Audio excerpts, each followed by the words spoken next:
Hey everybody, it's your favorite gentleman, Marcus Norman of Gentleman Style Podcast Show. And today you all are in for a treat. This is last but not least, I have a special guest tuning in to the Gentleman Style Podcast Show.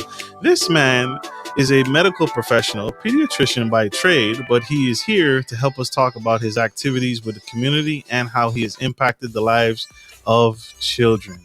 You won't want to miss 1 second of this dynamic speaker. Stay tuned, stay with us, stay engaged as we proceed. Here we go.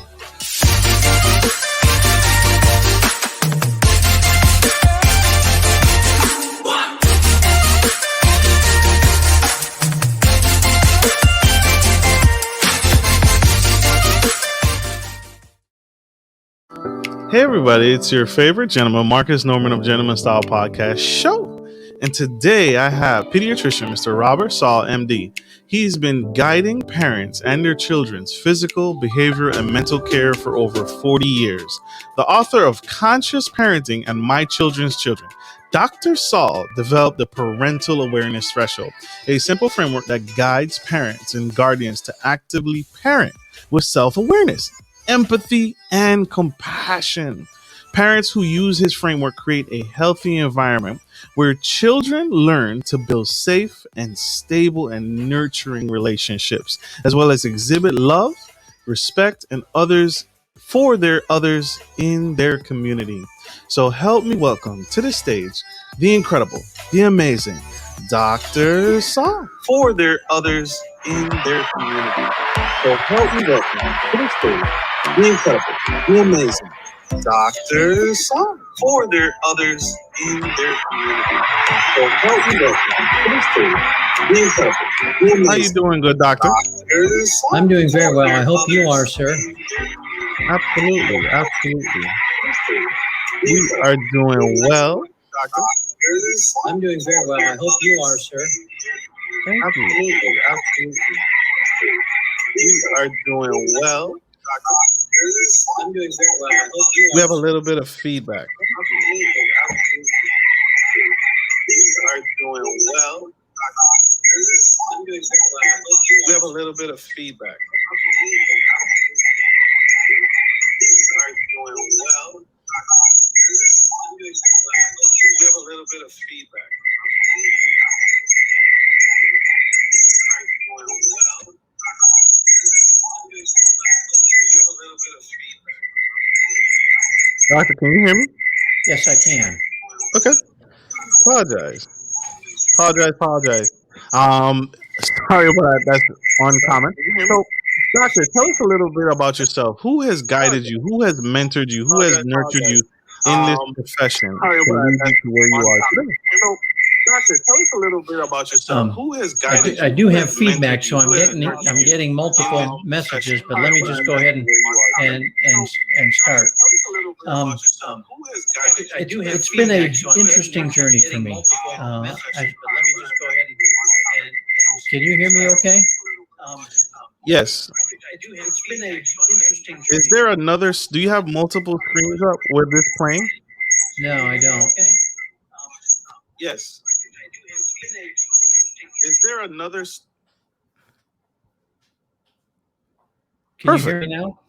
Yes. Perfect. Okay. I'm sorry. It's okay. That was unique. Yes. Okay. Let me. This has been an interesting journey for me. I finished medical school in Colorado, did a pediatric training at Duke University, and then did a genetics training in South Carolina. And so I jumped into medicine sort of full force, wanting to be the best doctor I could be. This was starting in the late 70s, and really engaged and wanted to make sure I was doing everything I could. I must admit, after about 13, 14 years, I felt like I wasn't doing what I needed to be doing for my community. That as I was so engaged professionally and so engaged personally with my family, that I wasn't paying back to my community. I happened to then hear a talk in 1993 that had a profound impact on me. And you'll hear this profound impact of the stream of our talk here today, our time here today. A healthcare futurist said, for anything that happens in your community, you should think of 12 words. I am the problem. I am the solution. I am the resource. Now, the interpretation that I had with that is no matter what is going on in the community, the problems are mine. I need to take personal ownership in them. Otherwise, we're not going to sort of get to where we need to get to. To do that, I need to be part of the solution. And to do that, I need to devote my resources. So it's not their teenage pregnancy problem. It's not their drug problem. It's not their whatever problem on the other side of town. It's my problem because I live in the community. Now, I must admit, it took me months to sort of figure out how to internalize that and make it a sort of an action plan. So I went to some folks and said, put me in. I'm ready to do some work. And I got real engaged in the community. I was really excited, maybe even smugly so. I thought, oh, wow, this is really good. I'm really being a good citizen now. And then 1999, April 20th, Columbine. 2 teenagers walk into a high school in Littleton, Colorado, kill 13 people, kill themselves. That had a profound impact on me in the end. So I asked myself the questions, could that happen in my community? And the answer was yes. Could that happen? Or what have I done to try to prevent that? And the answer was not enough. Oh. So then I sort of went through a serious introspection. And for the first time, I sort of sat down and put pencil to paper. We did that back then. So I wrote an article for the local newspaper about what each of us could do to improve our community. And I pinned what at that point were the 5 steps to community improvement. And I'll go through them with you because I think it sort of allows me the thread of what I'm going to talk about here. And feel free to interrupt with any questions along the way. The 5 steps to community improvement are: 1, learn to be the best parent you could be. 2, get involved. 3, stay involved. 4, love for others. And 5, the toughest, forgiveness. And so over the course of the next 12, 13 years, I wrote over 160 articles for the local newspaper about these 5 steps to community improvement. And subsequently put those into a book, into my first book, My Children's Children, Raising Young Citizens in the Age of Columbine. Because I really think those 5 steps make a big difference in terms of how we can make a difference. So let me just go through them briefly. Learn to be the best parent you could be. Not everyone has the same ability. And so it's easy for me as a pediatrician to say, this is what you should do. I recognize not everyone has the same capabilities because of their education, because of their situation in life, because of their socioeconomic status. So my job was to maximize their ability to be the best parent they could be. Get involved in what's happening in your community. But it's tough to stay involved. Sometimes you get involved with one thing, that doesn't work, so you switch over to something else, and that's fine. But the important thing is to stay involved in what's happening. The 4th step is intuitive, but we don't do very well these days in our current society. Love for others. We're quick to blame. We're quick to quote hate, and that doesn't work if we're going to get to the next level in terms of working together. But the toughest step for me was forgiveness. And I must admit, I've been on a forgiveness journey to try to understand this. And let me give you an example about that one. When your 4-year-old bops your 2-year-old and you say to the 4-year-old, tell your brother you're sorry, that's a mode of forgiveness, but it's very different than what you would expect a 10-year-old to do, than what you would expect a 20-year-old, 40-year-old, 60-year-old, 80-year-old. So you should evolve through various stages of forgiveness. And related to that is the great little book. I don't know if you've ever seen it, Tuesdays with Maury. I have not. Mitch Albom wrote this book.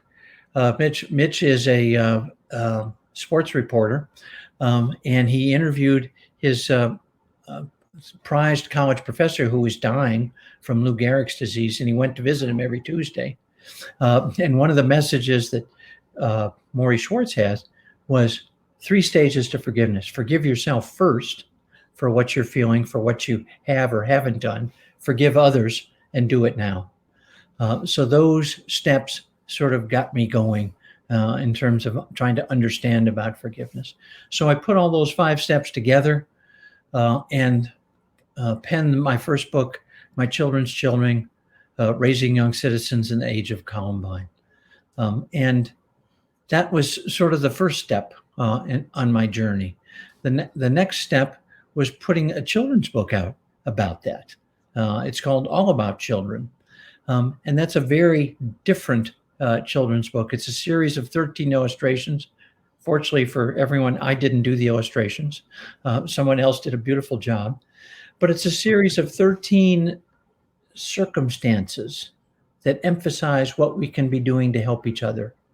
And what I mean by that is the kids shaking hands after a Little League game, going to an animal shelter, visiting the senior center, sitting in the living room reading with the TV off, a mother breastfeeding, a variety of things. And the children's book is meant to be enjoyed at multiple levels, for kids to read, for parents to try to understand, and for even babies to look at for just the pictures. So it makes us all accountable. Is instead of blaming other people and pointing the finger at other people, we have our part to play. We have the opportunity to make a difference within our own circle of influence, right? Right. And that's, to the point of the first book is really, as I think we've lost our compass in terms of becoming citizens. Citizens care for each other. Citizens empathize with each other. Citizens show compassion for each other. Citizens lift up each other. And I think so. The job of each of us is to be a good citizen. An interesting sidelight to that is sometimes I will remember a lot of people say to their children, "I just want you to be happy." And when my parents divorced, I remember saying that, "Bob, I just want you to be happy." Now, if you get into if you take that quite seriously, you can then say, well, almost anything, and say, well, my mother told me I just need to be happy and I don't have any other responsibilities. And so as I've learned as an adult now, as with my own children, that what I really want them to be is good citizens. I want them to care for people. I want them to empathize for others. And if they're good citizens, then I think they'll be happy. So I think happiness is a secondary effect of the primary goal of raising good citizens. And so that's sort of those things sort of evolved for me as I looked through the citizenship journey, as how to make a children's book that could make some sense into my last book called Conscious Parenting, using the Parental Awareness Threshold. And let me give you a little bit of background to that. When I took a new job in leadership in a medical institution not far from here, they had a program called Conscious Leadership. And it boils down to just being conscious of where you are, understanding of where you are. You might be in that 3:00 meeting, that 3:00 production meeting for you, and you say to yourself, this is the most boring meeting I've ever been in. When's this going to finish? And we've all been there. And so how can we make it? The whole point is, if you're conscious about it, if you're conscious that you're really not paying any attention, you really think this is absolutely terrible, then maybe you can start to think, well, what can I do to sort of engage? What can I do to do better and to understand and listen to people? So they talk about a line. When you're above the line, you're open, you're receptive, you're willing to learn. When you're below the line, you're closed, you're defensive, and you're always right. Now, as human beings, we're going to be above and below the line all the time. But the point about it is being conscious about it. And that's where I think parenting is. There's no map to how to be a parent. I don't think it's an innate ability. I think it's a myth that it'll all just come to you. It didn't come to me, and even as a pediatrician. I think we all need We all need help. And the whole point of this last book, Conscious Parenting, using the parental awareness threshold, is thinking of the parental awareness threshold as the line. When you're above the line, you're open, you're receptive, you're listening to your children, and you're ready to learn what they're telling you. When you're below the line, you're closed, you're defensive, you're always right. Because I told you so, I'm the parent. And there's times when you're going to be above and below the line. It's just that you need, so long as you're receptive to understanding that, because you're going to want to, at times, you need to pause what's happening, assess what's happening, and then choose to make a decision. You might make the wrong decision. And I made plenty of them. And so the point is, in the moment, you want to sort of pause, assess, and choose. But even if you realize in retrospect you screwed up, then in retrospect, pause, assess, and choose, and figure out how you could make a difference going forward. That makes sense. That makes sense. Mr. Bob Saul, y'all. We have a quick commercial break. You guys don't go anywhere. Stay tuned. Stay with us. Stay engaged. We'll be right back. Good day, podcast listeners. This is your boy, Marcus Norman of Gentleman Style Podcast Show. I wanted to let you guys know that we will be rolling out a new feature and adding a join sponsor button next to the subscriber button here at the bottom of your screen. Once you click the button, it will display 3 membership levels. Gentleman Gentry, which is our entry level, Duke Duchess, which is our season level, and the Emperor and Empress, which is our most sophisticated level, which you will receive unique perks and benefits at each differing level and gain access to our community tab. We will also be sharing polls, upcoming events, and interviews, as well as receive feedback from our sponsors directly. Your support helps me find new and exciting guests to bring to the stage live. Well, in order to get the higher end speakers, it requires, you guessed it, money. So thank you for tuning in to my channel. And if becoming a sponsor sounds good to you, then select the join button below and choose your desired sponsor level. Let's continue to grow and serve the future of generations of men and women to come. Love you guys. Bye.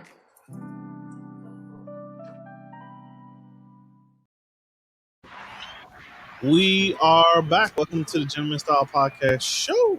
And we have Mr. Bob Saul, Mr. Robert Saul, and he's here teaching us about how he has been a huge activist in his community and he's made the transition and still practicing. You're still practicing. Is that correct? No, I actually retired in the end of 2020, but I'm still very much in. It's interesting. I wrote a blog about pediatricians retire. I think we retire, but we never withdraw from engagement, and so that's why I'm very much engaged with children's advocacy and community improvement. I'm the president of the South Carolina chapter of the American Academy of Pediatrics this year, so it's keeping me very busy, especially here in South Carolina as we're trying to mount significant efforts to protect our children. So it's keeping me very busy. Absolutely. And again, as we talked about those 12 words, I am the problem, I am the solution, I am the resource. We can change the pronoun. We are the problem. We are the solution. We are the resource. And so my job is to try to get that message out there as best I can. And you are. I wanted to address Miss Erica. She's a VIP sponsor of the show. Thank you, Miss Erica, for your contribution for the show. It helps us grow the channel and find new and exciting guests. She also has a question for you, Doctor. Her question is, as a parent of a teenager, how do I engage properly with the understanding we are not technically friends? Well, parenting teenagers is a toughie, but I still think you need to understand sort of the complexity that teenagers go through. So yes, I guess you're not friends, but you are the parent, and there's times when the child, be it a male or female, is going to be very dependent on you. And there are times where they're going to push you back as harshly as they can as they can go through their independence growth. I think the point is you need to be aware of those circumstances. I mean, there's times when you're going to have to cut them some slack and understanding what's going through. There's times when you have to make that tough call of, no, you can't have the car keys tonight because of blank. But if everything goes well, in 2 days you can have your car keys back, or because you didn't come back at midnight and you came back at 1 o'clock. I think there's, you just need to look at the circumstances and try to understand. I think the most important thing for me in terms of being a parent is flexibility without giving in excessively. That really sounds stupid, I guess, but I think it's where you need to be. If let me answer in a related way. One of the questions always comes up: how do I discipline my child? And some people use the word discipline to mean punish. I think the important thing of remembering about discipline is the root word for discipline is disciple. And disciple means to teach. So what we're trying to do is to teach our teenagers. They might not hear the message at the time, but you'll be surprised. And I suspect you also, Erica, will remember back then 20 years later, you go, Mom, Dad, you were right. What you told me then was right. So I think you have to be consistent. You have to stay the course. You have to fight the good fight and just keep going. Love it. Love it, love it, love it. That was very well said. She has a follow-up question. How can we be the best parent in the age of technology?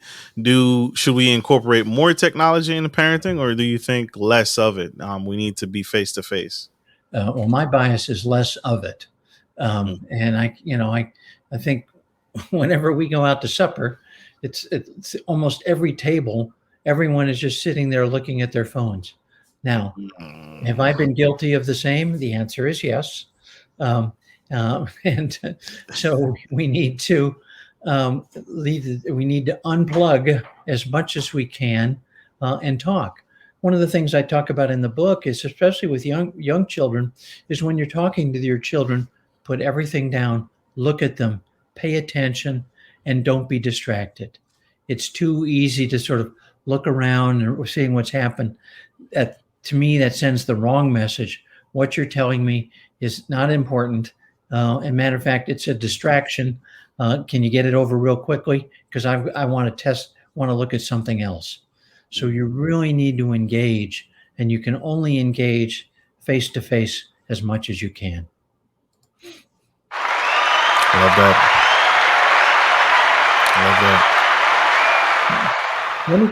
If I could, let me come back to forgiveness, because I think Absolutely. that's so important. One of the things I've learned is trying to understand the path to forgiveness. I had said that Maury Schwartz said, forgive yourself, forgive others, and do it now. There are circumstances where it's not going to be easy to do it now. My own father was an alcoholic.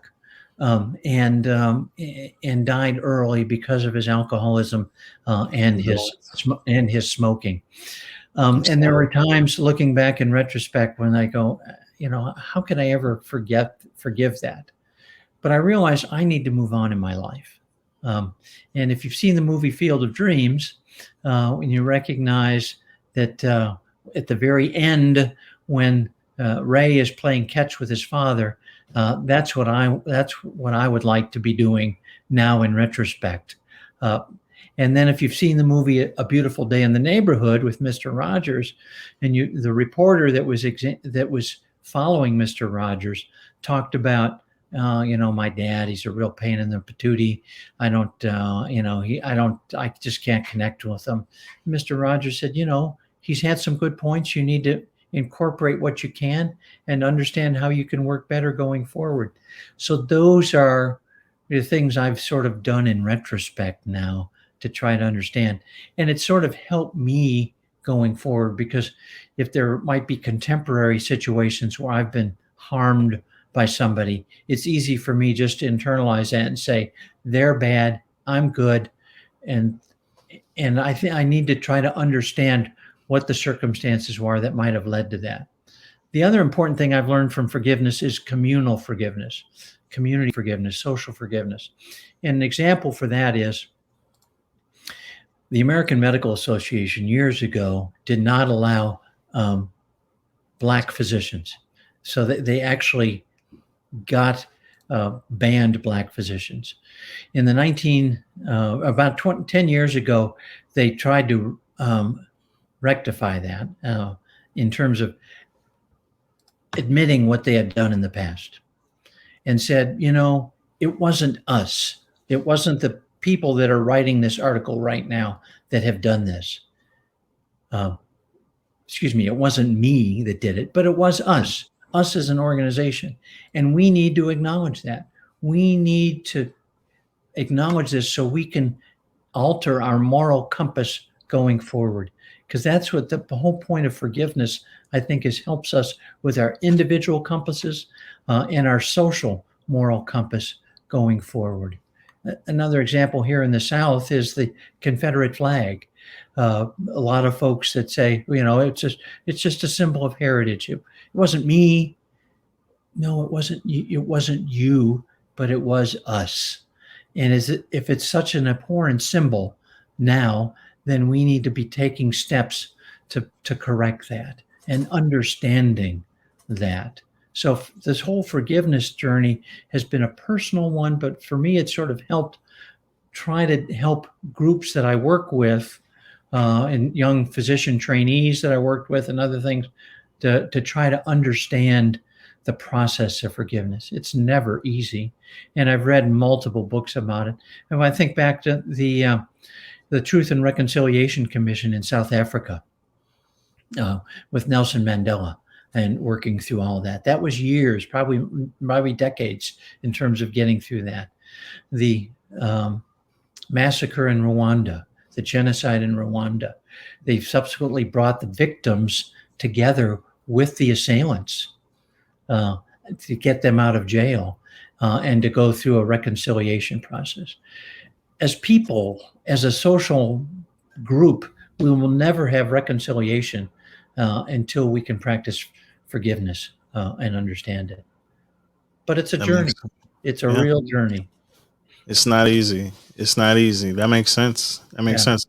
I want to jump to parenting a little bit one more time. You discuss this, you go into detail on this in the book. And what should be our goal as a parent? Is it the happiness that you mentioned it's not necessarily the happiness that we should be focusing on, but making them good citizens? Do you lay out what identifies a good citizen? What makes a good citizen? What are the benchmarks? What are the markers that we should be shooting for, or our children should be shooting for?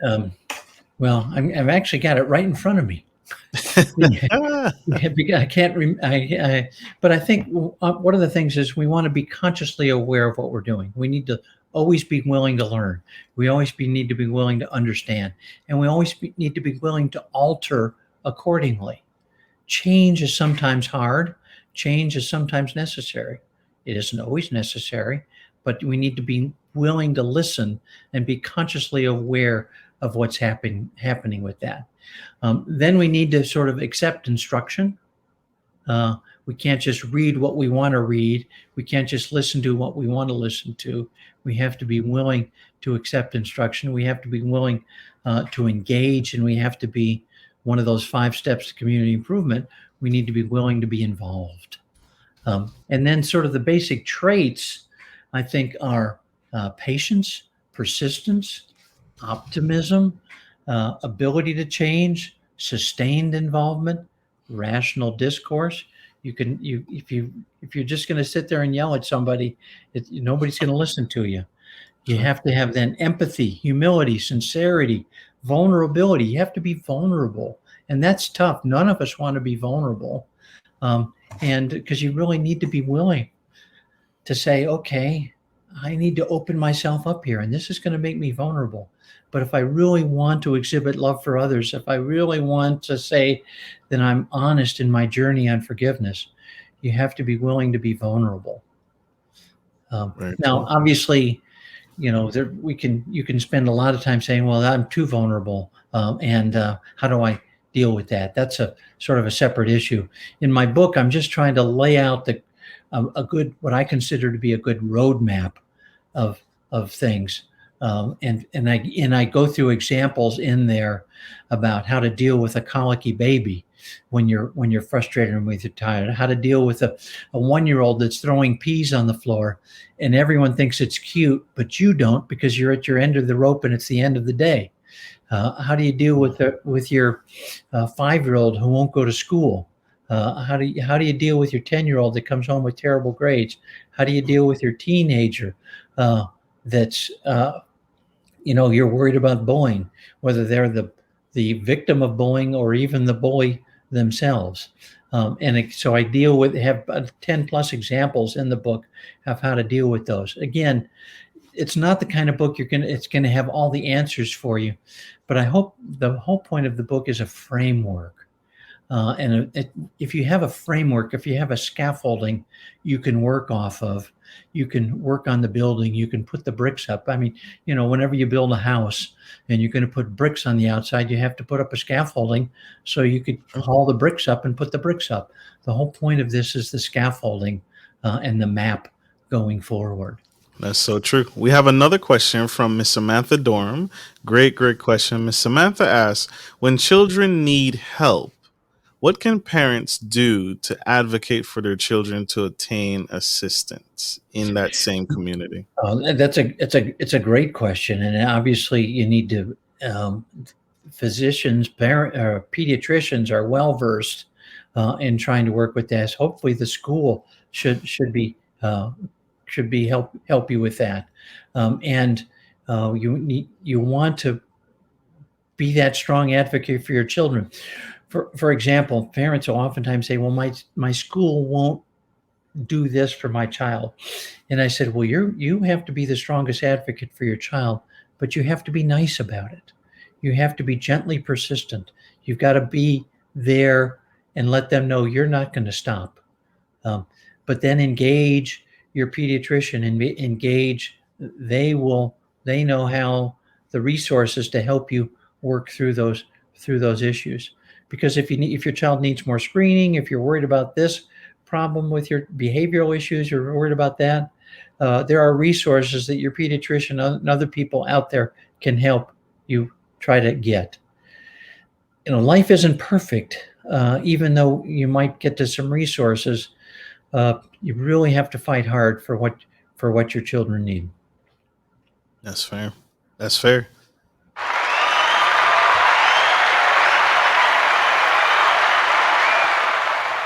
She follows up with another follow-up question. Due to COVID, they are now going back in person. They have become so isolated. How do we get them through this hump of reintegration, I'm assuming? Yeah, I think you have to, where I am, we're trying to argue that children need to be in masks still when they're in close quarters because of the risk of COVID, especially when the Delta variant. But I think it's so important as they're going back to school that we emphasize that, yes, you have that mask on, but you can still look into the eyes of your friends. You can look into the eyes of your teacher and the other people in the classroom, and you can still engage. Don't let the mask, which is just trying to keep germs away, be a barrier to what you're trying to do in terms of engage. And remember, when we talk about social distancing, we don't really mean that. We mean physical distancing. We really want you to continue to be social.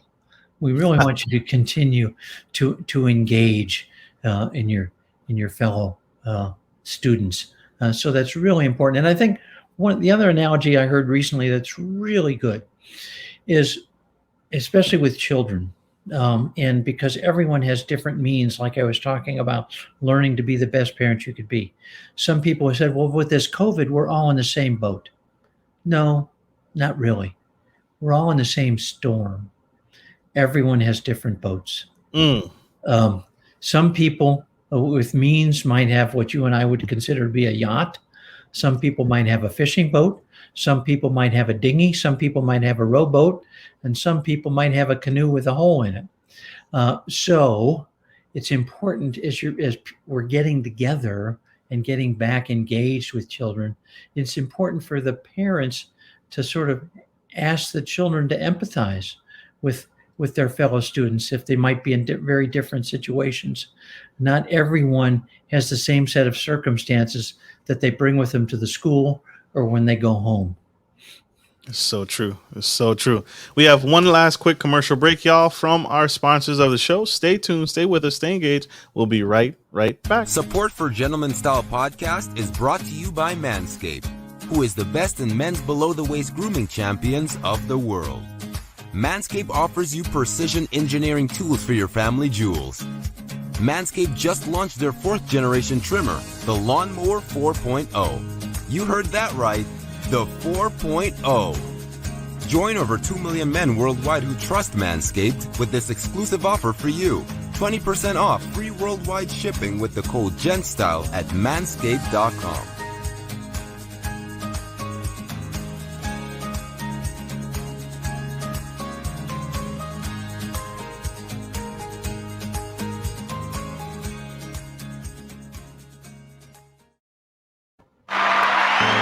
We are back. This is Gentleman Style Podcast Show. We have Mr. Robert Saul spilling the tea on how to create better children and create community around our children and our families and our homes, and get involved and become very, very active in their roles and in this community. It's not a you problem. It's not a him problem. It's not a them over there problem. It's our problem. It's a community problem, and we need to work harder to come together and to come back together, so we can solve and be more inclusive and solve our own problems together as we grow and as we develop. Doctor, how can people get their hands on the book? How can people connect with you and grow with you? Well, I mean, I have a Facebook page, and they can certainly connect that way and direct message me. I have a website, mychildren'schildren.com, and the website has an ongoing blog post where I write several of the things that we've sort of talked about. Has all the books. All the books can be ordered via the website, and has a little bit about me. So that's the primary way is the website, and welcome any interactions that people can. I also have a Twitter handle and the Instagram. Instagram. And I'm working on a YouTube interaction, so I'm out there and willing to interact any way I can with folks. Absolutely. Thank you, Doctor. Doctor, what advice, what tips would you give to that young boy, that young girl out in the community, that single mom, right, who is on the fence and struggling to raise a good citizen, raise her daughter, raise her son to be great citizens of the world? What advice would you say to that young girl or young boy out in the audience?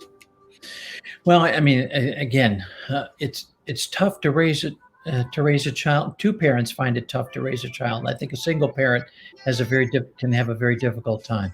I think the important thing is to try to understand your child and the circumstances they're in as best you can, not getting overwhelmed by your own set of circumstances, but that can certainly be difficult. And then as best you can within your own means, within your own capabilities, be as engaged as you can, be a good role model. Because I think children learn from their parents. And I see a question or a statement that popped up as a parent of a special needs child. The last 3 years, I've been the pediatrician for special needs children. So I understand what parents have what they go through and how difficult that is, and how the support system needs to be so vast. So it's important as that single mom reach out for help whenever she can and get it in a reasonable fashion. when I say a reasonable fashion, sometimes I tell new moms, they say, everyone's going to tell you how to parent your baby, how to take care of your baby, how to change diapers, how to do this, how to do that. What you do is you smile and say, thank you. And then you do it your own way.